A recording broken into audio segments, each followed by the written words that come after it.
Welcome back. Episode 136/6 of the What's Happening podcast. We've been doing that for half an hour. I've just been fucking... I've got no energy left at all. No, we are back. There's a new addition, a technological advancement this week. We've now got the Ben cam. Ben, do us a favour. Just say hi. Hi. Notice how when Ben speaks, it pops up in the corner of the screen. Yeah. Hey. If I can figure that out. It's possible. If I can figure out how to do that. This one's for us now. It shouldn't be hard. But we do now have the Ben cam, so Ben's fully engaged and fully engulfed in the rich culture of the What's Happening podcast. It's fucking... Ben had a fucking big week last week. You were gigging at the stand. Yeah? Yeah. Well, it's a couple weeks ago now. Well, I did Red Raw at the stand. Yeah. And that was great. That's how stayed you over spot. You fucked that crowd. Yeah. Stayed over at my girlfriend's auntie's house. Ooh, had you ever met her? Did you shag it in the aunties? I didn't shag the auntie. No, but... In the No, house? because it was in the auntie's kid's bed. You can't do that. That would be I mean, weird. if the kid's not there... It was a bunk bed with Paw Patrol bedding. I'm not. No, yeah, actually... you can't. It's actually... Quick, have either of you guys ever shagged a girl in their parents' bed or your parents' bed? I would politely request we move on. Right. I had a girl ask to do it once, and I'm like, "No, you're crazy." Yeah, And yeah. I was at the age where I'm like, "That's disrespectful." Yeah, no, that's weird. That's weird. Your dad's still in the bed, no? But yeah, fucking, how did it go? How was it? It was really good. Nice. And then I was in London the week after. Oh yeah, Showing off. you're all over, dude. That was the better one. From Newcastle The to London London. one was the better one. Just going to London for like gigging is just better, innit? It feels like Yeah. you're actually doing it. I've never sorta. gigged in London. Really? Yeah. I would like to. I just... Yeah. Your band? Yeah. Just automatically. Oh, is that him? No. No, I just... But it's the same with here. I'd also like to gig here. I just don't know. Unless somebody goes, would you like to do this gig on this day? I don't know how to get the gigs. Yeah. And it's probably to my own detriment, but I refuse to do the whole, like... Applying for stuff. Not applying for stuff, because I don't know where to apply, but I won't do the whole, like, not like pretending to be nice to people so that they go, oh, I'm doing this show, do you want to jump on? It's like, Yeah, but then you've got to be in the room with them to do it. Like, you're Well, not you also, chatting to if you're people living there, you would get to know people and pick up shit like that. yeah, But it's true. with the Comedy Store, so like this last January, I did the Gong Show, which got me invited back for a 5-minute trial 3 months later. Unpaid 5 minutes. So I smashed that. In London? In London. Oh. Smashed that, got invited back for a 10-minute trial at the beginning of October. And apparently if that's the hurdle you jump, you get paid weekends. And I bombed pretty bad. So it was like the third trip back to London and I ate shit. And I'm like, I guess I'll come back in 6 months for... Yeah, see you again in a year. Comedy Store. Stephen Merchant was on. Oh, You know that's, Stephen Merchant. On the who- same gig as you? Yeah. Sick. Just dropped in to do new stuff. that's Fuck off. crazy. That's mad, innit? What was that like? Seeing him do it? He's tall, isn't he? Yeah. 6'7". Now you can tell people He's you... 6'7". 6'7". I didn't know that. Yeah, 6'7". You can tell Fuck. people you've opened for Stephen Merchant now. Yeah. You can do that. I would do that. I just off the back of you gigging with him, I might start telling people I've opened for him, just by proxy. Or you could do that thing where he says something nice to you in passing and then you're like, great stuff, Steve Merchant. on every poster. Where's the toilets? Stephen Merchant. Will you get out of my car, please? You're Were you on? Stephen Merchant. You're Dave, right? I've seen that where promoters will book a headliner and then after their set ask them like, hey, can you say a quote for me? Like the person they've hired to do comedy. And then they'll ask for a quote and it's like, you can't do that. See, right, this is what I was saying to you. And I hate bringing it up because I hate sounding like one of those people who's like, oh, I'm just sort of on the cutting edge. But that's probably why I distance myself a little bit from comedy, because I love being on stage doing comedy. There's not many things in the world that bring me a purer feeling of joy. It's so fun, but there's so much gay shit that comes with it. Like people doing stuff like that, and it's just like, I don't know, I hate it. It's so false. You know what bugs me? When like I'll put out a new reel and no one will share it, and then someone else who's already got 1 million followers puts a new reel, and everyone like, oh, good to see him smashing it. And I'm like, I could have used that. Yeah. One. I But fucking saw someone that we know Like, you know how like TikTok's a little bit mad for joke stealing and stuff. Mm-hmm. Like someone doing someone else's reel on their page. Yeah. Like posting someone else's So bit. someone or else had done a doing it joke about like a newsworthy topic, and they'd done the exact same joke the day after Wow, and posted it to theirs as well. Wow. that's wild. Yeah. That's where it's gonna become a problem though, because then it's like it doesn't matter who did it first. It just matters who got the most views, Yeah. and then it's their bit then. Because I don't like shit like that. Well, I've thought that about meme pages too. Like a meme page could just take a stand-up bit and take the punchline and put like a picture to it, and then Yeah, it's yeah. like Yeah. technically your joke, but then it's like, well, now it's a meme. Yeah, I don't think I'd mind that though, because they say it's a meme that like really catches on, Well, yeah, and then it's like, but well, you're that's not credited. It's just like sort of like a made Banksy of comedy. it. It's like, That's mad, that, innit? Because loads of pages do credit you. Yeah. But there's no consequence of them just going, that's mine, and just taking Mate, it. it used to happen it used to happen all the time with clips from the podcast. Like, Yeah. you'd get those pages who post like the top half of it's your clip, and then the bottom half's like a GTA race. Yeah, And yeah. then, and then it's always like it's a clip that we'd post that wouldn't do, like, you know, it do all right, but it was just a standard fucking Yeah. reel. What And are then they do it, and it's like 200,000 views. Yo, give me them. Give them to what me. is with those reels where the bottom half is just like a car going down a ramp? I think it's just or whatever. I think it's because everyone's so fucking neurodivergent. No, nobody's got an attention span, so it's like, right, well, they'll listen to them two people chatting shit, but they need the visual stimulation of the Yeah. cars. Everyone's a toddler now. Yeah. Everyone's like, just jangle the keys and then For a- they'll listen. For a while, Murph, the comedian, was doing a set with an iPad around his thing, and he would have like the cars racing just while he did bits. That's sick. I like that. That's funny. Pretty clever. Yeah, I don't know. I am enjoying gigging more frequently again. Mm-hmm. But one thing I'm going to stop doing, and it's a very easy trap to fall into. Getting wasted at gigs. Bingo. Yeah. Oh, mate. Creatures. Let's not speak about that. Okay. No, we can. We can. What happened to Creatures? Which You've So- just been out all day, innit? That's what it was. No. I jumped in with your brother. Yeah, but we haven't been drinking. How do you not? No. I just started drinking when I got there. right. That's mad. That can be enough sometimes. Yeah, it was too much. Never mind enough. Never mind. Enough is like, this is nice. Yeah. I was like, I need to watch what I say because my mind's. It was like my subconscious mind was like the Green Goblin mask. It was like, do it. Yeah. When Palpatine real fat. Yeah, it got a little bit. Well, that's a scary Little thing. bit. That's the scary thing about Yeah. getting blackout drunk as a comic is that you might, like, if a normal person fucks up blackout drunk, it's usually in front of their friends or strangers or And whatever. it's funny. Yeah, but like if we do it, it might be on stage into a microphone where like a Usually bunch is. of people here, and you don't. Like I've woken up not remembering what I've done on stage, and I just have that fear, that Yeah. fucking beer fear. Yeah, because it's like, what if I said it? Like, did I? But say that's it? also why, you know, when people do get drunk and then they'll like hit a lady or say the N word or whatever, and then they'll blame it on booze. But I'm like, Yeah, I don't know. yeah, I've been yeah. blackout drunk hundreds of times. Never once hit a woman. Yeah. How the never- women hit me? Never once hit them. Not It is- first. Yeah, I'll come to the defense of alcohol. Yeah. No, honestly though, I do. I don't know. I know you said you're also stopping drinking, so I think we should what's the Do a pact. yeah A blood pact. we've got to because like it's First one to booze gets power slapped on the podcast. I'm happy to do that. I've got a contact in the Power Slap game as well, so we can set that up. Oh, that would be sick. But yeah, it's because it's so easily done as well. Yeah. And it's like, it's so easy to like be at a gig and do well and you feel all cool. And then you'll have like 3, maybe 4 pints. You get a bit too cool. Then it's like, oh, I'm getting some cool cane. The Cool Cane Club. Yeah. It's like it's Tuesday. But like the thing is, we were speaking about this earlier, and it's like you'll find way. Like I don't drink all the time by any means. I don't even think I physically could drink 2 consecutive days. I wouldn't have it in me.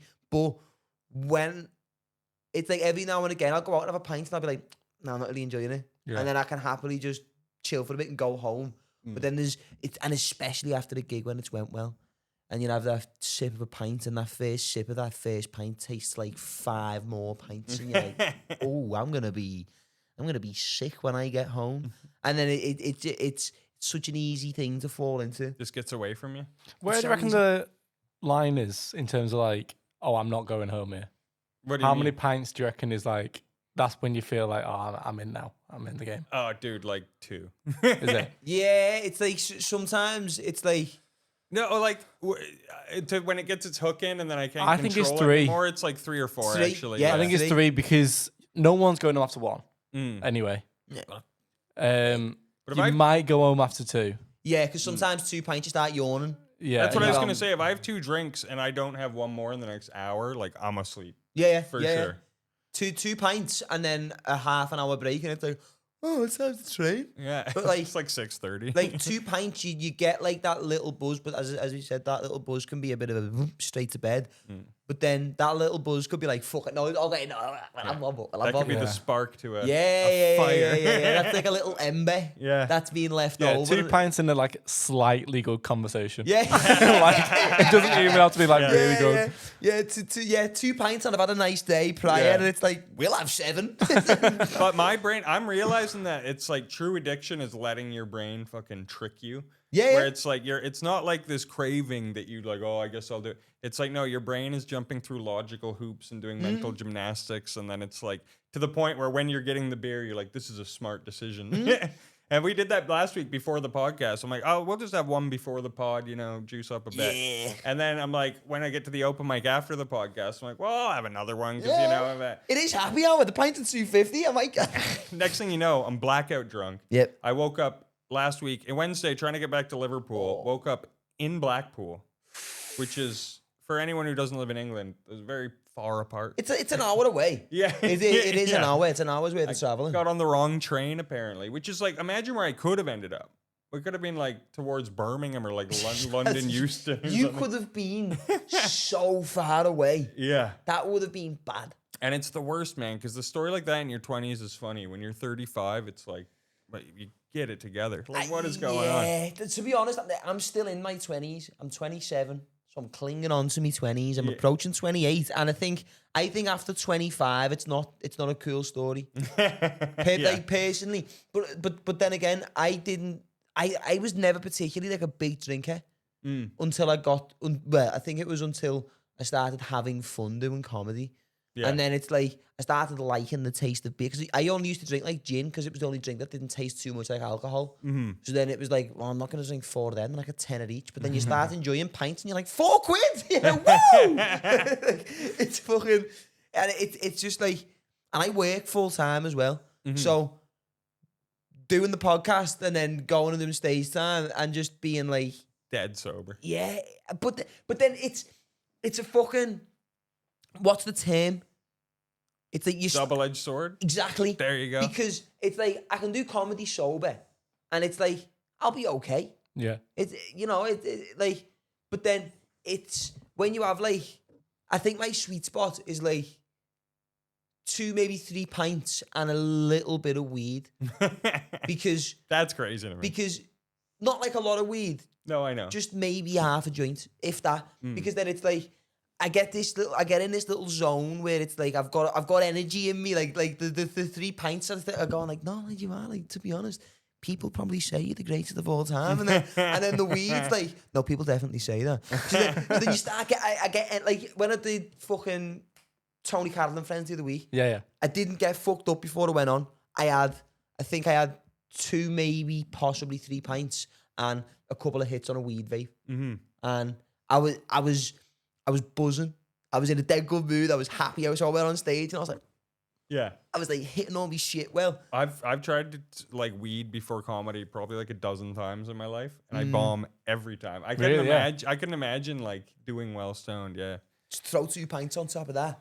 Oh. Well, yeah, but like I've never had weed be the buddy who's like, "You're great." Weed's always like, "You suck. What are you doing here?" Yeah, see, you like, it's like 2 pints and a little bit of weed. They're like 3 friends who you go out with, and you know it's going to be a long one. Yeah. Because it's like, once the 2 pints get involved with the weed, the 2 pints are like, yo, like, leave him alone, man. Like, he's all right, and then the weed, like, nah.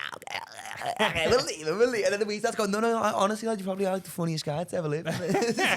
and you go on stage and do well, and then you come off, and then you're in a good mood because you just don't mind. You've got that natural ecstasy in you, Yeah. which makes you drink.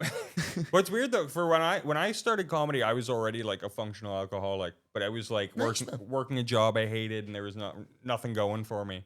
And then I found comedy, and I was like, oh, this is a thing I can be productive at while remaining a functional alcoholic. If anything, they encourage each other. Yeah, exactly. Like, but no one's like judging you for it because everyone. But nowadays, it's like comics don't even really drink at shows anymore. Like you have your odd like piss tank, but most acts either can't afford to.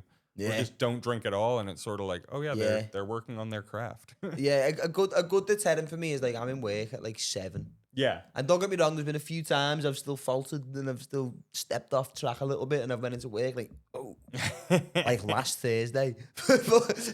Walk into work with the shades on. Yeah. You walk into work and it's like you're not even sure you're actually awake yet. You're like, am I in very deep sleep? Is this a good dream? But it's like, it's a shame because I love doing comedy. And having a couple of pints does make me funnier. But it's the after the gig then when like the 3rd, 4th, 5th and 6th pint kick in. And then it's like, I'm just being homophobic now actually, and I'm not even on stage. I'm just in a bar.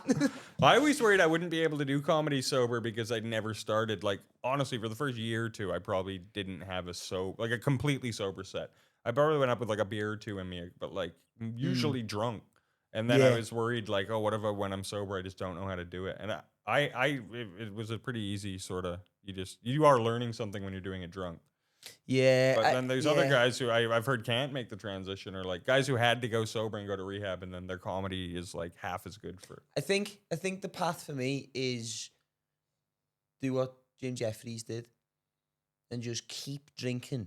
Keep doing comedy, and then once you made enough money, sober up completely. And then it doesn't matter if you're still funny because you're already a millionaire. Yeah, then go really left wing. Yeah, change your personality completely. Almost too left wing. Yeah. It's just like because it's like I enjoy comedy sober or not, but those few pints before you go on, your inhibitions disappear. Yeah. So then you can be a bit more energetic without that little thought of people are going to think you're gay for doing that. And so then as you do it and then it works, and then you're like, is the key to success drinking? it's so fucked. But that's what I got to a point where I'm like, look, I'm doing worse now because I'm going up drunk. I'm pissing off club owners. It's like I burnt a bridge at a club that I was doing well at. And so now it's like, but I'm also at the point where I'm a level where I can be like, look, I am good at this. So it's not like that imposter syndrome thing you're describing. Like when you're a few years in and you do suck, the booze is a nice veil because it's like, well, I am shit, but I feel like I'm killing. Whereas once you're actually good at it, it's like I don't need booze because I can kill sober. But then it's just less fun and more of a job. Yeah, it's a tricky one because it's like both things are very fun on their own as it is. You mix them. It's the best fun. It's fucking... Unless it's not. Have you ever bombed because you were too drunk? And it's like humiliating. Yeah, because then you get off stage and then you're still stuck in the trap because it's like you still got to keep drinking them, but for a different reason. Because it's like if I don't, I might kill myself. Yeah. It's like this could get bad. Yeah, I was at a Gong show. The first time I ever met Adam Rowe, he was emceeing this Gong show. And my girlfriend at the time brought friends, and it was like this big, it was the Frog World Series or whatever. For anyone who doesn't know, it's sort of like a big competition. And I went up, I was way too drunk, too nervous. I botched my first line, and then immediately was like, wait, that's not right. And as I was like trying to explain it to the crowd, the cards go up. I lasted like 30 seconds. And I was just like, oh man, I am the biggest fucking loser. Mate, I did that when I went on Have a Word. Because I only found out I was going on it the day before I was going on it. The guest that they were supposed to have dropped out, and they were like, shit, we need someone to ask that fucking idiot. He'll do it. So I was like, I'll Ricky do it. Gervais can't make it. Get Danny Davies on the line. Get that one who we're still not sure if it's a Nordic lesbian yet or not. We'll find out on the podcast. Yeah. But so like, I woke up the day of, and I was nervous because like at that point I think I'd probably done like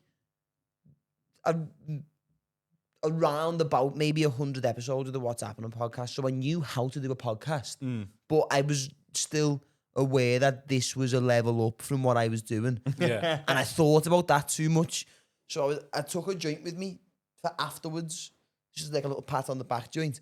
And I got into town and I was on my way to the studio and I was like, I'm so nervous. What I'm going to do, I'm going to smoke this joint now. That's a crazy Yeah. way to deal with nerves. Stupid fucking thing to do, by the way. Because I got in there, went into their studio and I was like, oh, this is a big thing. This is a proper studio. This looks like I'm going on to like a television set. Sat down and then the joint that I'd smoked was like, these think you're gay. So I started just panicking. And started trying to talk about conspiracy theories that even I didn't believe. I didn't even believe, but I was just like, this could be like a cool talking point. And then I realised like too far in that nobody else was really feeling it. But I was too far in to just go, nah, but anyway, what were we saying? So then I just kept, and then as soon as I left, I was like, you fucking...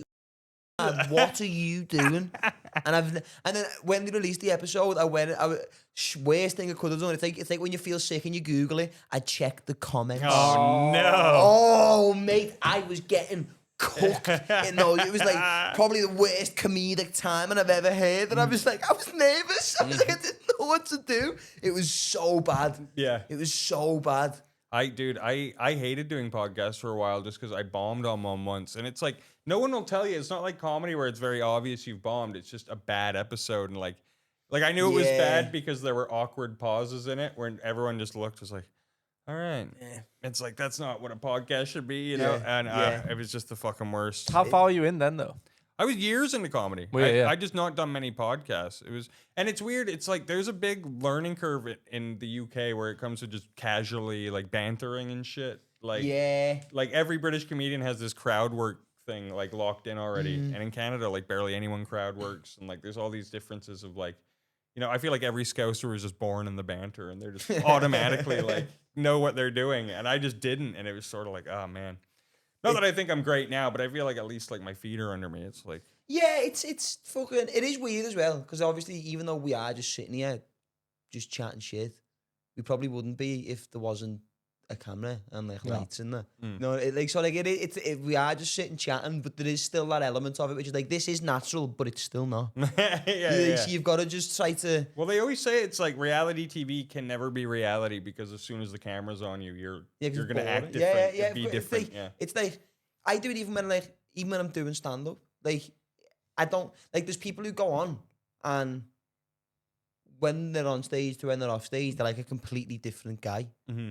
I try to sort of maybe just slightly exaggerate my personality when I'm on stage, so that if ever I meet someone, they're not going to be like, this is weird. Do you know what I mean? Yeah. It's like, you can never go on and just like, be yourself, because that's like, no one's happy enough to do that. It's just going to be sad. Yeah, no one talks like they do on stage. It would be weird. Nobody, apart from Kev O'Brien. Apart from him. And and maybe Mike Osborne. Fuck. Yeah, fuck, man. So you're going to move to London, Ben? And just No. blow up down there? I think, so we did a day after the gig of just staying in London, and I've never really, that's horrible. What's horrible? Your voice in the headphones? Yeah, coming back to me, but delayed. Oh. Oh my God, that's awful. Now you've heard it, it's horrible, isn't it? Now you know what we're going through. Yeah, shut up, lad. But yeah, I've never seen so many people be like rude to hospitality staff. Mate, ever isn't it crazy? in London? Yeah. That was mad. I went to see Zach Bryan in London in, I don't know, maybe like August. It was like summer-ish. And I was like, we'd be like in a bar, and I don't even think about it. Like, when you get served, it's like, thank you very much. And like, there's people who are going up, they're ordering the drink, they're not saying please, they're getting the drink, they're not saying thank you. And it's like, you say thank you to the bar staff, and it's like, you've just fucking give them £100. They're like, have you ever seen it look shocked, don't they? yeah, it's so weird. Yeah. And the weird thing is, I don't know where the separation is, because it's like, up north's got the reputation of being the rougher end of the country, which in certain aspects is true. But you go down south and people genuinely are so like there's like people like even in like the subway stations and that people are like shoving each other out the way and it's like just wait lad. Like, Yeah. she's going out like it's That's weird. also, but is that all of the South or is that London? Because Well- I feel like any massive city, like I've never been in New York, but I've heard New York's that way where there's just too many people that you can't even Yeah. be polite. It's sort of like we're just going from point A to point B. Yeah, to be honest, it might just be London, but Also in London, they were used to having servants. Like they're used to people serving them. You know what I mean? It's Yeah. like, But it's not even like, oh, can I expected. get? It's just I He's saw one of someone go over and go latte, and that's what he said. That was a Yeah. whole, and then he just started making it. you're like Okay, no. you're not in that much of a rush to just go. Could I get a latte, please? Yeah, Yeah, it's yeah, not yeah. taking that much more time. Yeah, Is yeah, it? yeah. It's fucking.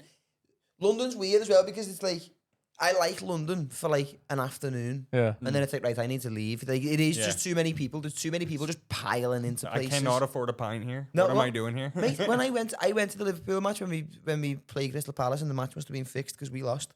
And like you're going into a pub and it's like a pint of Madri's like £8. Yeah. And it's like, why? There's no more in it. Yeah. It's so weird. The same Yeah. beer you could get at a Sainsbury's. Yeah, literally. Like, how are students doing it? That's what I don't get. Yeah. Well, to obviously like so well, rich to, parents. to counter the cost of Must living have, being yeah. higher in London, jobs they pay slightly higher, but you're not earning any more because the extra that you're getting paid. Yeah. It's like it's Well, and still students are still making less because they're under the age or whatever. I think that's a crazy law in the UK because Canada doesn't have that where if you're under a certain age, we can just pay you less because fuck you. Yeah, a lot of students in London as well are either really rich or they've come from abroad. A lot of students who are from London come up north because it's cheaper and they can afford to live. Weird. Yeah. It is weird. Mm. London as a place is just backwards completely. The tubes are easy to bunk though. What do you mean? You can just get on. Oh shit, yeah. The Well, one- getting through the gates. yeah, just wait till somebody walks through the big disabled gate and go in after them. Or you just find the homeless man in a wheelchair. Make, Just leave Wheel him. him in. Just leave him at the top of the escalator while you go get your train. The homeless people in London are well more depressed. Oh yeah, yeah. Fucking, that's mad. dude. What's that really, really, really fucking rich area in central Mayfair? Yeah. Can you imagine being a homeless guy around Mayfair? Like you're just looking at glitz and glamour 24/7, Yeah. and you smell of shit. Vancouver had an area like that, man. Like the rich part would have the worst homeless like problems. And I remember walking through this store and there was a scarf being sold for 600 Canadian dollars, which I'm like, it's a scarf. It looks like any other. And then as we were walking out, we just turned and there's like 4 guys sleeping on the ground there, and you're like, Crazy, innit? both of these shouldn't exist, like right next to each other. Do you ever reckon there's going to become a point where like, They take over. no, I think we're safe from that. I think as long as we just keep drip feeding spice in every few years, it's gonna probably gonna keep them distracted. But Vancouver does fentanyl. It's just fucking wiped out. Like anyway. So. I think that's a good solution as well. 'Cause it's like they were gonna do the drugs anyway. We may as well fucking weaponize them against it's chemical warfare to eradicate homelessness. There's conspiracies about that, you know. Really? Like in Vancouver, like, but it's crazy because like I remember I was living there when the last year I was living there, I think 1,000 people died in the fentanyl crisis, and it was like it didn't do a dent. Like nothing changed. If anything, the homeless problem got worse. It's like, well, 1,000 new spots have just opened up. People are fucking chomping at the bit to get on the fentanyl. it's like a parking spot. Yeah, it's like a pyramid scheme. It's like just like a constant rotation of staff. It's like you had a house last week. He's like, well, spots opened up, and that made fentanyl's good. But like Vancouver's so bad because it's one of the only Canadian cities you can live on the street. Like most of them, you'd freeze to death. So all of Canada's homeless will like get on a bus to Vancouver, and there's like 10 times more there than anywhere else in Canada. So it's like it's fucking crazy. Like you said, it's more depressing in London, but in the north of England, it's barely even like a problem compared to where. It's a problem when they start trying to speak to you, though. Yeah. It's like, But sometimes you see homeless guys smiling up here. They're drinking. You're like, that guy's living. yeah, but that's why they're smiling. Because have you ever seen those guys when they're not drinking? Have you seen the obscenities they shout at just women? Yeah. It's insane. Those women have it coming though. I mean, Don't walk past the homeless man. they're on his turf. It's fucking. That's his house, man. Do you know what? I've wondered that. I have wondered that. You know, like with homeless people, the way like they're like sleeping like shop doorways and stuff. Like, as a homeless fella, say you get in like the big, deep, super drug doorway. Is that yours, or have you got to like? Have you got to stay there to ensure you keep that shelter for the evening? I think Oh yeah, for the evening. I think that specific guys have their own turf, and like if some like they have their corner where they Yeah. beg or whatever, and if they like walked by and someone else was there, there'd be like a fight. It would be like a territorial type of thing. Yeah. And if like you just became homeless tomorrow and tried to just go to any corner, some guys would walk by and be like, "Hey, this is our fucking corner. Like, get the fuck out of Hey, here." buddy boy. Yeah. I think that's how it works. I don't know. It's surely there's etiquette between the homeless. Yeah, There's gotta be. I like to think there's like an underground like society. Like they've got little laws going on and stuff. It's like, right, if you're gonna do crack, it's that way. Yeah, Heroin's that way. 2 different vibes. Don't want to mix them. The crack one's free, the heroin one's out. Yeah. What would be your drug of choice if you were homeless? Ooh, if you could only do one. Because heroin's like a comfy, relaxing one. Crack's like let's run some errands, even though I've got nothing to do. Yeah. It depends what the goal is. Like, if I know I'm going to be homeless for life, probably like heroin. But if I Does can heroin make you warm? I think so. Heroin's supposedly like the Yeah. It'd be heroin whereas- then, wouldn't it? Surely, if you were like, and you're not getting out being homeless. There's no chance you're out of. That's Well, what I I'm mean, wondering. If like there's a you're- chance, then I do meth and like just be really productive. Yeah. Just do a bunch of I- open mics. I mean, Methed out. it's just no one would even notice you were on meth. I don't know. They'd be like, this guy seems a little bit normal. Yeah. I need to. Do you know what? I didn't do a gig at all last week. I need to. Is there any open mics in Manchester this evening? The comedy balloon. I'll probably go home, me. I'll probably go and have food. The comedy balloon is one of the earliest gigs I ever did, and it's good in a way because anyone can do it, but it's terrible because anyone can do it. You know? I think I've only done it once, and I didn't get it. Like it didn't feel like an open mic, and it also didn't feel like a gig. It felt like it happened by accident. Yeah. Like it couldn't tell who was just in there and who was actually like paying attention to it. Do people get on who don't do stand up anywhere else? I think so. There's people who definitely consider it like their headquarters or whatever. That like, you know. It's mad, isn't it? Yeah. I've never Yeah. been. Do you know? I always wonder as well. Like, do you know when you see like those weird people who do like prop comedy or like character acts at like an open mic? It's like, what do they do when they're not at the open mic? Like that fella can't just work in like customer service. Those people who go on in like a proper fucking Laurel and Hardy style suit and they're blowing up balloons and making weird noises. At the Yeah, because open they've had the mics. time to prepare it, haven't they? That's They've not an act come they've straight from a 9 to 5, have perfected. they? So it's like, but like Monday to Friday, 7 through 8 o'clock. What are you doing? But that's what I wonder is like, I guess people just write differently. Because for me, it was always writing bit by bit by bit and then trying out things one at a time. Yeah. But I think other people write like 10-minute monologues as like a character and then they go out and get a bunch of props and then just do the whole thing at once. And It's- it's like, it's yeah. crazy. It's a crazy way to do it, I think. But Because as someone who like does stand up, I can understand the thought process of maybe I'll try stand up to I'm gonna go and do it to now I'm doing it. yeah. But then it's like those people who go on in like some like weird character and they put a mad voice on and it's like when did that thought go? Let's do that on an open mic. Yeah. Like how did he get Or did there? they start like normal and then one day it's like, you know what, fuck it. I'm putting on a fish head outfit. It's got to be that because you can't do that the other way around. You can't start as the fucking fella with the fucking rubber chicken mask on and then be like, no, do you know, I'm just gonna write some bits actually. I mean, There was a guy here, and I remember they'd asked if I'd ever heard about him because they were like worried about him. He did Beat the Frog, and he wanted to be called the Joker, like introduced as all right. Joker or the Joker, and he was dressed like Heath Ledger's Joker. And he got up there and didn't say one word. And he just like stared at the crowd silently. Everyone was fucking like weirded Yeah, out. I'd leave. Eventually, cards just went up and he got gonged, and they were like, what was that? And he's like, I'm just, it's creative expression. I'm allowed to express my comedy however I think is funny. Oh, okay. And everyone's like, okay, man. Like, Yeah, should we all go somewhere else? yeah. It's weird as so fuck. weird. It is strange. You see people like that. I don't know. When I did the semis at Beat the Frog, I won't say who the act was. What Loves a when, little humble brag, Ben, doesn't he? Yeah. I've noticed that. It When I- couldn't just be, I done a gig in the Frog. It's like, when I was actually in the semi-finals. I think I've done the gig at the Frog is more of a brag. When I've done the 5-minute could get kicked off stage show, Okay, yeah, no, okay. Yeah, okay, fair enough. there was an act on before me, and when she got gonged off, just stood on the stage for another 2 minutes, not saying anything, while the gong enough music was playing. Really? Yeah, It didn't move? didn't move. Oh my God. Just stared the audience out. But that's like a Yeah, mental it's break. weird. I always say, like, when I'm hosting open mics, I'm like, be kind because you never know which act is right on the edge of a mental breakdown. And like, this could be the tipping point. I think all of them are. Yeah. I think that's why. That like, I know when I first started doing stand up and I was doing open mics, it could have went either way. And like now I'm at an open mic and it's like, this has been a bad day. Everybody who's getting up at an open mic is on the verge of just, Yeah. it's fucked. I think it depends on the open mic.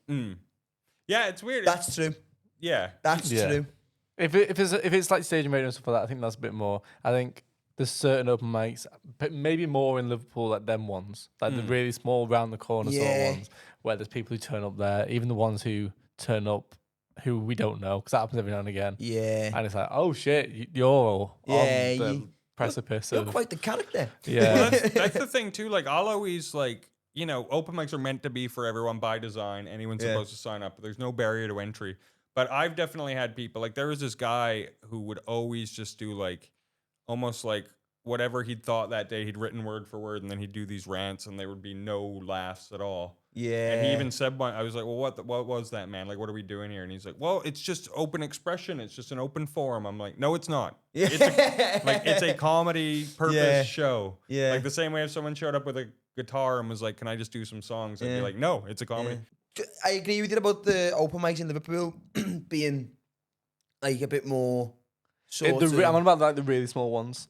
Yeah. And do you know what though? That pisses me off. And for anybody who's listening who hasn't got a clue what we're talking about, we're talking about like open mics, entry level comedy. It could be more experienced comics who are just running stuff, or it could be people who are like have escaped from somewhere and happened to hide in the basement the open mic was on in. But it's like, It's like, to paint a picture, it's karaoke mic, yep, no stage light. yeah. You're always in the dark when It you're on always stage. the mic's Weirdly, like an ominous you're darker blue than the light. audience. Yeah. The audience are more little I than shouldn't you be are. able to see the back row, Yeah. but I can. And the mic might not work. It doesn't. Yeah. Every act overruns. Yeah. Every act does more. Yeah. And every act comes off and says, they smashed it. I felt good there. I was like, well, you look like shit. You look One bad. person last night, it was 1 out of 3. The o- That's 33% there. That's not a bad ratio at all, actually. You timed that by 133 people. Between them out. It was 3 arenas. 100% of one of them was laughing. but the thing is, too, it's like, That's one Wembley. it's still by design that you're meant to improve. Like, everyone's allowed to suck Yeah. because everyone does Oh, yeah. suck when they start. But it's like, if you're at the same, like, there's some acts who've done the same set since their first, like, few. Exact same 5 minutes, 2 years in, and haven't improved at all. Yeah. And it's sort of like, you want to be like, man, you're allowed to do this, but don't you want to get better? Like, isn't there a, because there is like proven ways to do it, you know, it's not like it's a, you know, we're all grasping at straws. It's like, there's a path. The thing is as well, though, what scares me with it, what gives me like, I have like a monthly, like fortnightly panic attack about my choice to try and pursue comedy, because I'm not blind to the fact I got a bit lucky with my first run. So I know, like, I've still only been doing it for 4 years. I know relatively that's not a very long time. And I had to start again after the 3-year mark, but I still know what I'm looking at. You know, when you go to an open mic, you can still like recognize what's going on. And even like the clear, proven path, Yeah. it's like that could still lead you to a dark place. Like, you Yeah. could be 40. Promoting comedy. Yeah. And like, Yeah, you get deep in enough to barely make a living, but Yeah. now you're hooked on that because that's all you have. well, mate, It's scary, man. there's people who've been doing it for a decade who don't make a penny, but because they've been around it long enough, they know enough people so that they can, like, they're still like one of the lads, you know, in that circle, and they can show up and like have a drink and maybe jump on here and there. And it go on, Ben. No, it's mad because it's like, it's quite well, there's a few of our mates who have been going longer than us who Yeah, aren't where they want to be. it just scares me sometimes because I really enjoy doing it. Yeah. It's the most fun thing, but it's like, and like the upside of it is so up, but the downside of it's like, oh shit. Yeah. Like, Yeah. how haven't you killed yourself yet? Like, it's. But I've always thought, like, I don't know, you can always be bummed you don't have more, but then there's always a chance you'd have less. Like the way I viewed it, if Absolutely. you're heading in an upward trajectory, like I haven't had a year yet where it's not been better than the year before. And I'm like, as long as that continues, then Yeah. eventually you'll get there. Yeah. But it's once you plateau where it's like, oh, I'm in the exact same spot I was a Yeah. year ago. I'm not any better. I've not written a new joke. That's when, like, when you stop doing the work, then shit stops happening. Yeah, I've got this thing in my head as well because like at one point it felt like things were going like better than I thought they could, and I was like, "This is sick." Yeah. And then all of a sudden I was like, "Oh, I was like, oh shit! I should have been a little bit more prepared. Maybe I should have been a bricklayer." Like, it can do horrible things to you as well.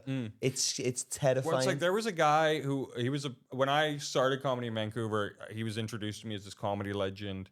This dude from Vancouver was like headliner or whatever, and apparently he was just like a prick to everyone. He got successful and got a big head, and apparently even did a stint in London or not in London, in England. And whenever anyone knows his name, they're like, "Oh, that fucking guy!" Like okay, he was like really like a big headed douchebag. Yeah.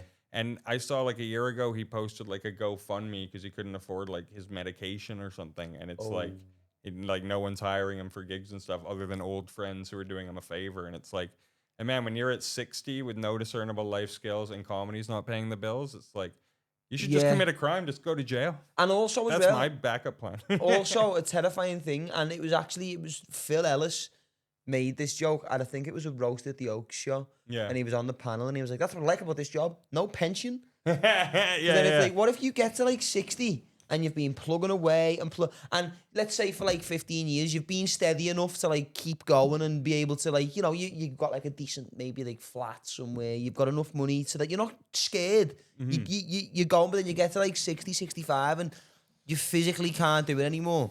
You've got no savings, you've got no pension. Then what? But you can always talk into a mic, unless you get like throat cancer. Yeah. That's always that's my number one fear is like if you get something that prevents you from speaking or like you know. I don't, because I think about this all the time, and it's like I dwell on it and really become scared of it. And it's like, what if by doing this I'm inadvertently, subconsciously manifesting that to happen? And then it's like one day I'm going to be sat in the pub just croaking. You have to do all your jokes in the Stephen Hawking computer. And then you're only getting booked because of that. And then it's like, oh, now I'm in the quarterfinals of Britain's Got Talent because of this. It's Hey, still it could be worse. It's still never enough though. It's still like, oh, it's hot. Oh, it's scary, mate. It's terrifying. It is weird though because it's like when you look at the upside of it, it's like this could be sick. And then like there's even the mid-range side of it where it's like you could be like a decent, consistent opener who headlines occasionally at the odd club you've got a good relationship with, but then it's still like, what are you going to do when you get to 60? Yeah. It feels like everyone's trying to climb the same mountain, but you never really hit the peak. It's like, yeah, because even people who do, it's like Jim Jeffries, he's got that great bit where he's like, man, when I was starting, I wanted to headline. When I was headlining, I wanted to be an actor. Yeah. Now I'm an actor, I want to do that. It's like, it's never enough It's in not. that way too. But I'm really like a romantic about it still. Like when I get put in a hotel for a weekend or something, or like, Yeah. you know, get paid cash in hand for a sick gig. Yeah. Like that part's still great. Like I'm like, you know, fired up by it. But you'll hear other guys about like, oh, I have to go to a hotel. Like even the good shit that you used to look forward to becomes like a pain in the ass after a while. I think that is as well though. It's like when you're doing sort of anything, whether it be like a comedy or even, I would imagine people in certain sports feel the same as well. Like when you first start, there's that pinnacle that you want to reach, and then you get to a point where you could be earning good money. You're getting put up in hotels, you're doing your headlining clubs, but then it's like, yeah, but no, I'm not doing theatres. And then you do a theatre and it's like, yeah, but I haven't done an arena. And then you do an arena, and then it's like, well, now I'm 45 and I've got no kids, but at least I've filled an arena full of strangers. Yeah, the goalposts change at all times. It's like, and also as well, I'm naturally like and I don't mean to be, but I'm very pessimistic when I shouldn't be. Really? Yeah, and it's like well, I had that like little 2-year run and things are going like really well. Oh, it seemed like they were, and then They were? all of a sudden it was like, oh shit, I work in a factory, and it's like And it's like, oh, it's like, who'd have seen that coming? I don't know. You strike me as positive, but everyone has their dark moments. I was naive for like when you don't know what shit is. Yeah. But I think if it was ever going to happen to you, it's happened at a good time. Because imagine being even further down the line and then someone going and then hitting you. Pulling the rug But out. then there's also, if I was even further down the line, it might not have been as big of a deal. No, good point. Because That's it's a good like- point, you could have actually, had something to fall back on. Yeah, exactly. Because it was like I'd accidentally, like, without even realizing I'd done it, I'd pigeonholed myself into there, Yeah. and then when there was like shoe pigeon, Yeah. I was like, shit. It's winter and I haven't got a nest. Now you Like, got I'm the gonna one leg and the fucked up wing. No, I'm not pigeon. Like, oh, someone should stamp on that. Actually, this is just getting sad. Is that pigeon gonna die soon? I keep seeing it. But it's like, you ever see one of those bands who they only ever like one hit wonder band, and so now they have to do the same. They have to open and close every Yeah. song with a. But like I've seen those guys where they seem so bummed out and they're like, I gotta play that fucking song again. But it's like, but you still got the one hit. Like those people are still here. Yeah.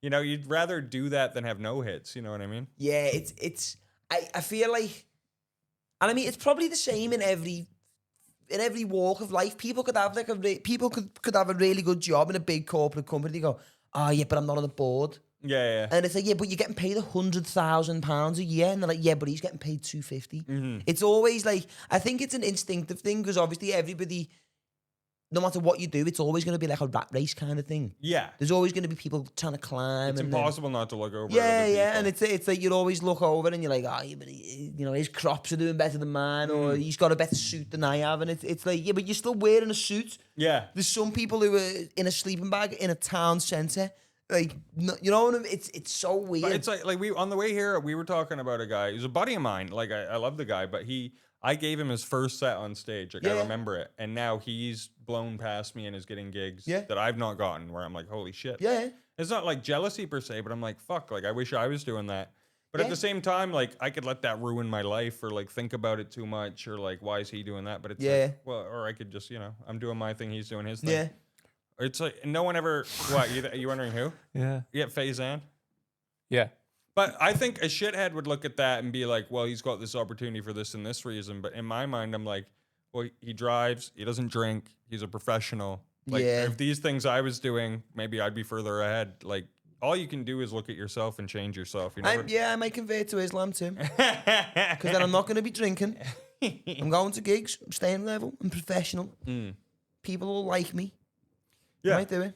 But you'll see the people who complain about why they're not, well, they'll always bring up someone else who's doing better. And then you want to be like, well, then Yeah. do what they're doing. Yeah, that does me head in when people do that, because it's like, it's not as if what they're doing is a secret. Yeah. You know how to do it, you just don't want to. And I know I'm guilty of that. Like I'll every now and again I'll go on a forum to apply for gigs, and I'll be put off by the stupidest shit. Like I'll go in the comments of an advert for a gig, and there's people who are like being overly nice in the comments, and it's like, well, he's getting it then. Yeah. So why am I applying?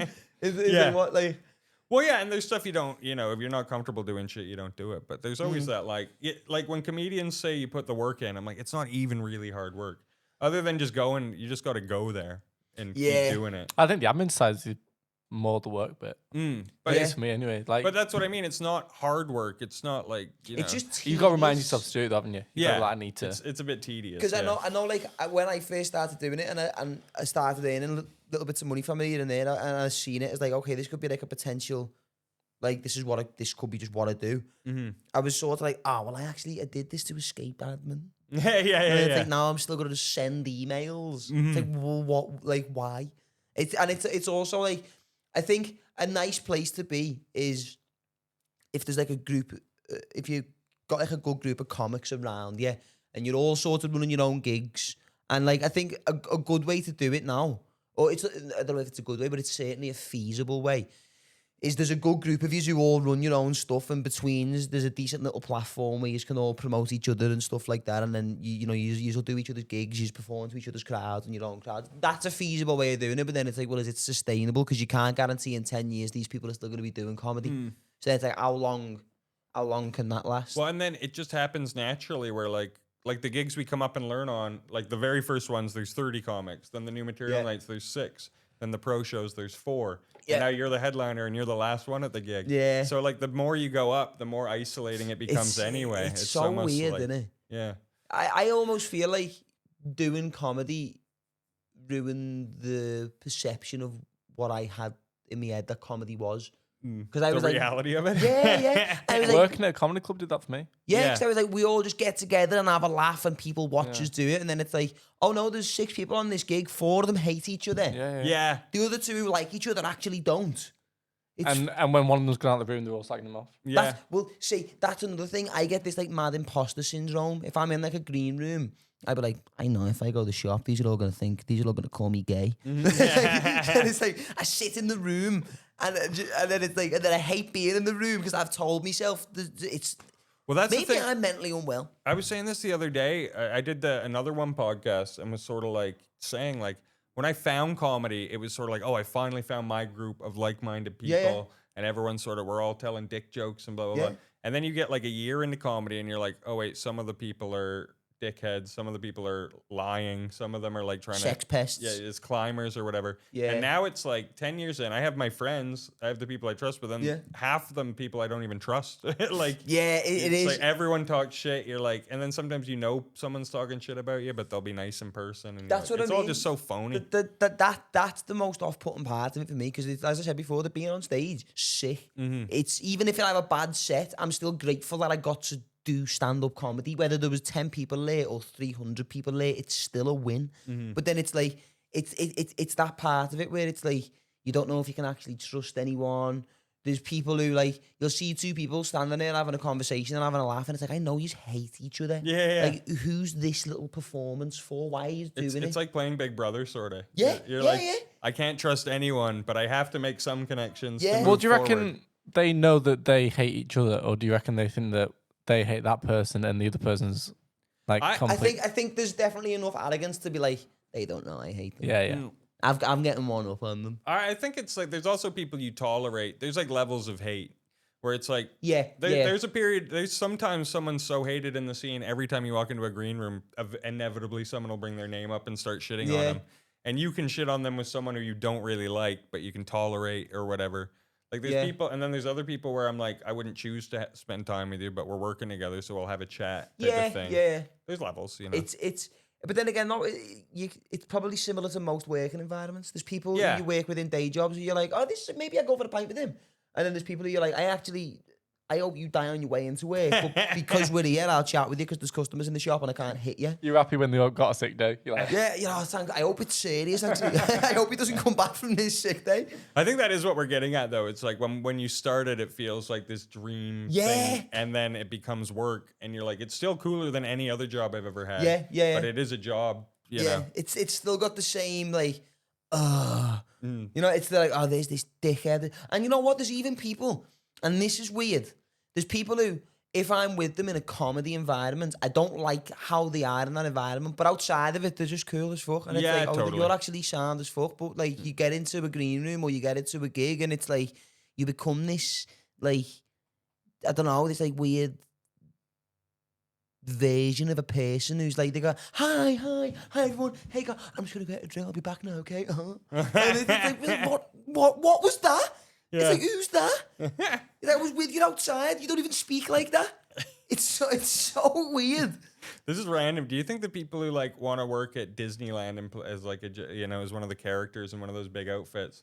Do you think they went in there just loving everything Disney and like wanting to just spend time with kids and shit? Yeah. And then after like 2 months, they're like And you're fucking like, oh, shit, no, smoking a fucking- cigarette, and yeah. then you put on the big head, and you're like, fucking I hate didn't know this the job. Mickey Mouse guy was fucking. He's on the register. And he's just been hugging kids. It's like, are we allowed to do this? That's what it is. It must be like those people who love Disney and they finally get the job at Yeah, Disney and they're Disney like, this adults. is gonna be sick. I can't wait to meet Cinderella. And you meet Cinderella and you're like, oh shit, Cinderella's she's addicted to prescription medication. Yeah, You're like, she's oh, got shit. C-section scars. Yeah, Cinderella's got cellulite. You're like, "Eee." Why am I fucking Cinderella? Oh, Cinderella black as well. Oh, okay. I'd never thought of that though, dude. If you are a pedo, that is like the dream job. It's the dream job until you can't control yourself, And then it's a nightmare. 'Cause it's like being a diabetic in a sweet shop, and you're like, oh, this all looks so good, but I can't do it because I'll fuck the gig up. Is that the number one most suspect job? If you thought someone was a pedo, or like a mall Santa? Yeah, but only if it's a male doing it though. And that's where like the double standards. Yeah, there flip. are no female pedophiles. No, there's just cool women. Just sexy older women. But no, it's like obviously like those jobs are like they're girl jobs.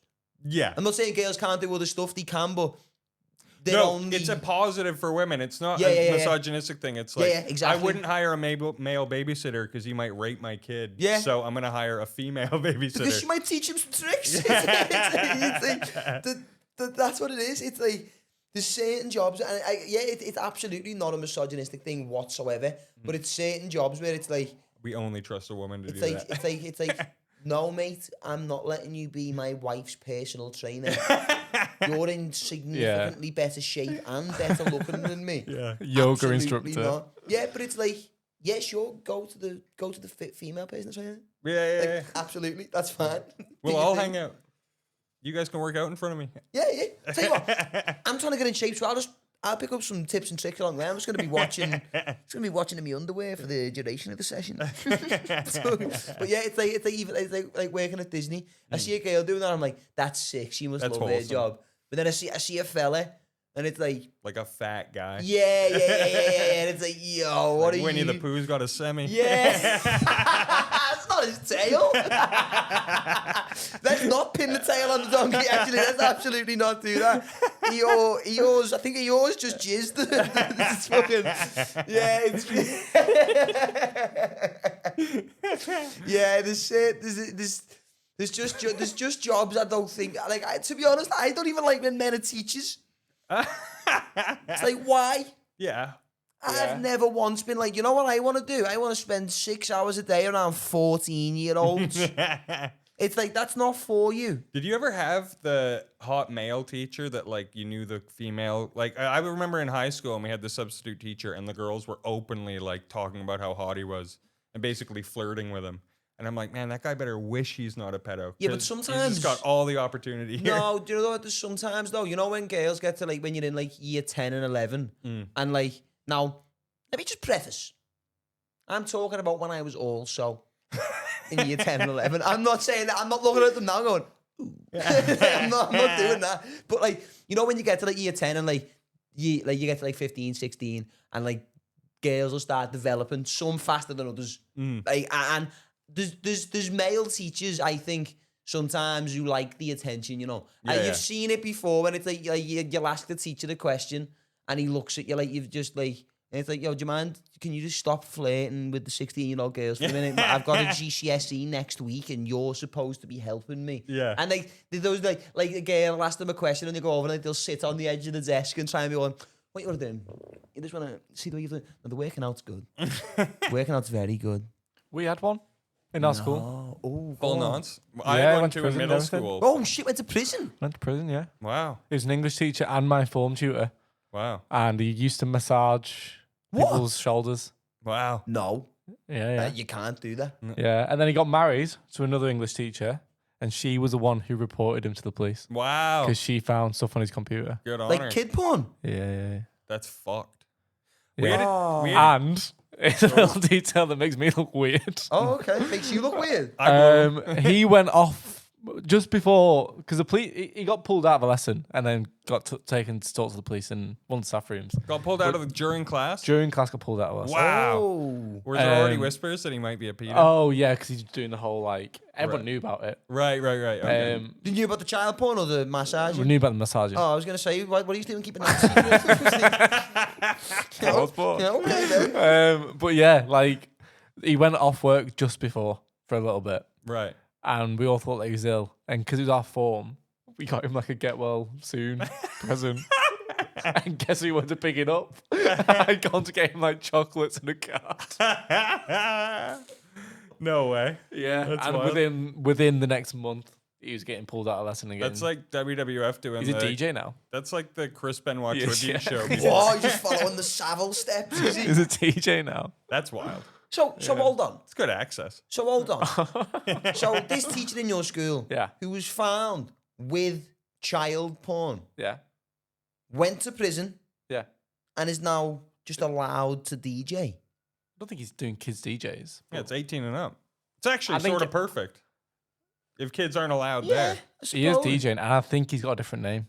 DJ Pedo. I think he's got a different DJ name. Nonce. See if I can find. I'll have a look at because there'll definitely be like a local paper version of it. You remember his name? Do we have to bleep that out? Surely not. No, he's a paedophile. We can warn the public of this I paedophile. remember his first, and oh my god, when you search his name, it comes up with Lancaster. Teacher charged with possessing indecent images of children. Wow. Oh my god. Indecent. 2016. He's out now. I don't like indecent images because it's like, that could just be an ugly kid. Yeah. Like yeah. clothed. That's like your whole joking it. Well, no, I don't think. Like a clothed, ugly child. That's indecent. Yeah, but Yuck. by saying that, you're implying that there's kids who are sexy enough for it to be okay. to That's a fuck them. decent. I didn't know this. That is decent. Parents were informed that he was a pedo by email. Wow. Imagine getting that email. Imagine your kid being in like I was in his class. Yeah. I was in his class. But I like, reckon you would have been the easiest kid to fuck as well. All Yeah. tall and gangly, but you've still got a baby face, and it's like, you know. Probably too tall. for walking me. into school going, I didn't do my homework, sir. My You're gonna hold me back for ball detention again, are you? That's wild. Yeah, Writing on the board, I will not. Like, there was a teacher in my school who, now, it was a grey area with him. His name was Mr. Bell. He was a design and technology teacher, like woodwork teacher, and he would always have like a visible boner, and he had like a little crotch teepee, Yeah. like constantly, not like, you know the way when you sit down in jeans and it looks like maybe you've got a semi, he'd be like stood up Yeah. and like, Just moving stuff around with oh, it. have I been out to frame this entire time? No. Oh, I see you turned the camera. I was like, no. but like, and like you'd be like doing like woodwork, and if you needed, that you'd be on like the bench like sawing away or whatever, and you'd ask him for help, and he'd come and like, instead of just showing you, he'd like stand behind you and like guide your arm with the saw and stuff, and it's like you thinking, I know this fella's, there's like a 90% chance he's fully hard like now, and then one day he just wasn't a teacher in the school anymore, and like a few of us were like to the other teachers, like, what's happened to Mr. Bell? And they were like, don't worry about it, he doesn't work here anymore. Yeah, And we were just something, like, innit? we were That's like, something. What else could Oh, it be? well, exactly, but like for years we were all like, yo, was he a paedophile? And they were like, he just doesn't work here anymore, he's not a teacher here anymore. And we were like, okay, You'd say no. yeah, Yeah. well, yeah. You'd say no. Isn't that weird that it's like, let's say he just murdered his wife and went to jail for life? That would be like a better. You know? Yeah, It's 'cause like, then at least he's not a pedo. He At just least he could killed his probably wife. teach again one day. He's in the prison teaching woodwork. I was like, oh, Fully hard. is he- don't drop the wood. But yeah, no, it's fucking. We had a teacher who was known for when girls weren't paying attention in class, he would like slide their bra strap off their shoulder. Whoa, what year was this? This was like when girls first started having bras as well, like grade 6, which would have been like, I want to say fucking 13, 14. That's fucking odd, mate. That is weird. The girls were always bitching about it. And we That were might be like, worse than just fucking one of them. Like, no, serious though. in class. Like slowly just sliding. Like at least like at least if you just went the whole way and just fucked one, you'd go, oh yeah, he's a paedophile. But like just sliding the bra strap off, you're like, oh, he's dying to be a paedophile. He just hasn't got the balls to do it. Well, that's the thing. He was never fired or charged with anything, but it was just something that every kid talked about and every kid knew about. Yeah, that's weird. Yeah. I don't like that. Super strange. That's like, I don't know, that's creepier. Like knowing that he was probably dying to be a paedophile but just didn't have the balls is creepier than being like, oh yeah, he fucked 4 students. Yeah. By the way, what do you think's worse for girls, being the first one to grow tits or the last one to grow tits? It depends if they're in your school or not. No, I just with that guy. It's like, shit, no, I haven't got them. I was just wondering when you talked about developing, I'm like, I bet it sucks being the first chick to have tits. Like, because guys are like half making fun of you and then half like trying to touch them and shit. Yeah, and especially, I think probably the last, because it's like, I didn't get pubes till I was like, serious, like 16. I had those little weird blonde wispy ones for like too late into my teens. And then it was like, shit, everyone else has got pubes. And then I couldn't even speak to girls. How did you know everyone had pubes? Well, it was like a thing when you were in school, like lads would be like, prove a pube, and they'd just slide the top of the pants down and you'd see pubes. And everyone was like, Danny, prove a pube. And I was like, nah, that's actually very immature. I'm not even going to do that. But you just couldn't. But then it was like, I was like, I can't even like speak to girls because what if by some miracle she wants to touch you? And I've got to be like, I'm just a bit of a slow burner. You come back in a year, I'll be over. She's like, is that a pube? And then you pee out of it. Yeah, and I'm like, just touch it. But yeah, I don't know. That's hilarious. I think the two industries where there's probably the most pedos is probably teaching and stand up. Stand up, yeah. Stand up, there's a lot of frisky fellas. Let's just say. But it's never the ones who joke about being like. It's always like the clean comics who like do the religious circuit or whatever. It's like, who would have thunk? Yeah, I'm always wary of somebody at a gig who's like too sound. It's like go away, lad. Yeah. Like me and you are cool, but like I don't have kids. Yeah. It's just like I haven't brought them with me. Like, you can go back to not speaking to me. Please do, actually. Like it's weird because in comedy I always trust the people more who on the surface seem like a scumbag. Because I go, well, he's fucking not. He's just a guy. Yeah, totally. But it's the one who comes in and like, hi guys, I brought some snacks for the green room, and it's like, where have you buried them? Yeah. It's like, where are the women? It's weird. I don't like it. Because then you get a few pints in that guy, and then his thoughts start coming out, and you're like, well, I was just going to say that. Have you ever met one of those guys who's never had a drink? They're like in their 20s and they're just like, I fully never drank. You're like, why? And they're like, it never seemed like I'd like it. It's like, what's wrong with you? Yeah. What? Like, because I always think, like, do you not trust yourself around some alcohol? yeah. It's like a little bit grabby, are we?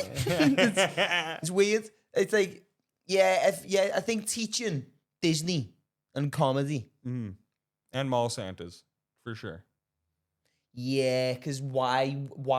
How much do you love Christmas? Really? Yeah, as a 60, or you could just be like you might have been trying to be a comedian for years. You have to settle for mall Santas. Yeah, and it's like maybe I'll try and crack some new material. Like it's like, what do you want for Christmas? By the way, have you got another 5 minutes? Because I'm trying some new stuff. Bring your dad over, he'll love this. Actually, my December is empty. I should just apply. All you got to do is just dye this white. Go full mall Santa. Get a red jumper. You could just turn up in a shopping centre with a chair, and people would be like, "Do you want to sit on his knee?" That'll be £3, please. Next week, I'm not going to be here, and you're going to have to be like, "So Jordan's been arrested." Jordan got nicked in the hand.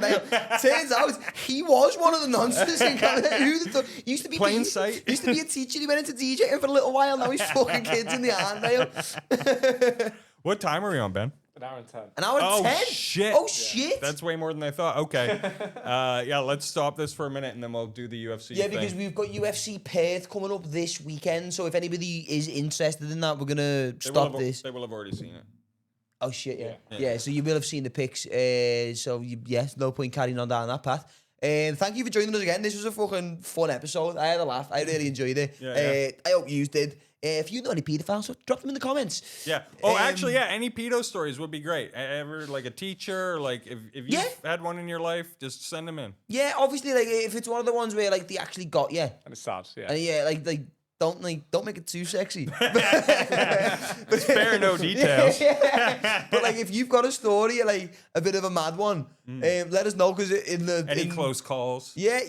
Like the close calls are preferable because it's like we haven't got to at the end be like, if anybody was affected by the, please ring this hotline. It's actually my number and I've got a Chevy. Let's finish it off. But yeah, I had a lot of fun. Catchable, are we? Yeah. Easy to trick, it would seem. Fucking not paying attention. Fuck, man. But yeah, I want to make your money mine. It's got to the point where I'm not even hiding it anymore. It's like, Fuck it. But again, yeah, fucking hell, thanks for joining us. We hope you had fun. I know we did. If you're watching UFC Perth, enjoy. Enjoy. See you next week. See ya.